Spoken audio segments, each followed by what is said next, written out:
નજર અન્ય સમાચાર પર વાત કરીએ તો ખ્યાતિ હોસ્પિટલના માલિક કાર્તિક પટેલનો વાંડો ફૂટ્યો છે। જગન્નાથ મંદિર કથિત જમીન કૌભાંડમાં તેનો પણ રોલ હોવાની આશંકાઓ વ્યક્ત કરવામાં આવી રહી છે। ત્યારે કૌભાંડમાં કાર્તિકની ભૂમિકા શું હતી તે મુદ્દે વધુ તપાસ જરૂરી છે।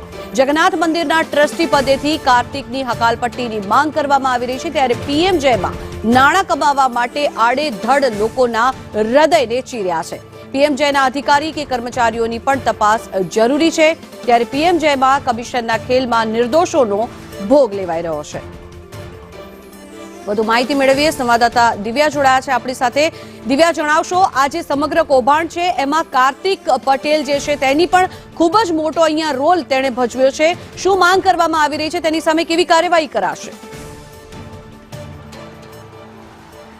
ખ્યાતિ કૌભાંડને લઈને ખ્યાતનામ જે તેના કુખ્યાત કારનામા સામે આવ્યા છે। જ્યારે કાર્તિક પટેલ હવે ધર્મના નામે પણ ભ્રષ્ટાચાર કરતો હોવાના અનેક આક્ષેપો છે તે કરવામાં આવ્યા છે।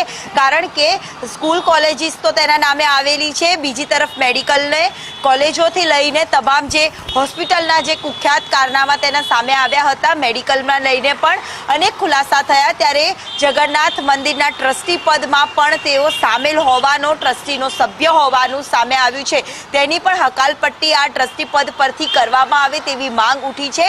કારણ કે સ્કૂલ કોલેજોમાં પણ વિદ્યાર્થીઓનું ભાવિ છે તે હવે જોખમમાં મુકાયું છે। મેડિકલ ક્ષેત્રે પણ તેને જે એક બાદ એક ચોંકાવનારા ખુલાસા છે, લોકોના હૃદય ચીરી નાખ્યા હતા, ત્યાં પણ તેનું કાળું કારસ્તાન સામે આવ્યું હતું। એટલે સ્વાભાવિક છે કે ટ્રસ્ટી પદે રહીને પણ જમીન કૌભાંડોમાં પણ અનેક તેને ખોટા કામો કર્યા હશે તેવી ધારણાઓ છે તે કરવામાં આવી રહી છે। જો કે આ સમગ્ર મુદ્દે એક તપાસનો વિષય છે અને તપાસમાં પણ જગન્નાથ મંદિરની જમીનના કૌભાંડમાં પણ તેનું નામ બહાર આવે તેવી પૂરેપૂરી સૂચક સંભાવનાઓ છે તે જોવા મળી રહી છે। એટલે કે આ પાખંડી ધર્મના નામે પણ પાખંડ કરતો હતો તેવું કહીએ તો કોઈ નવાઈ નથી।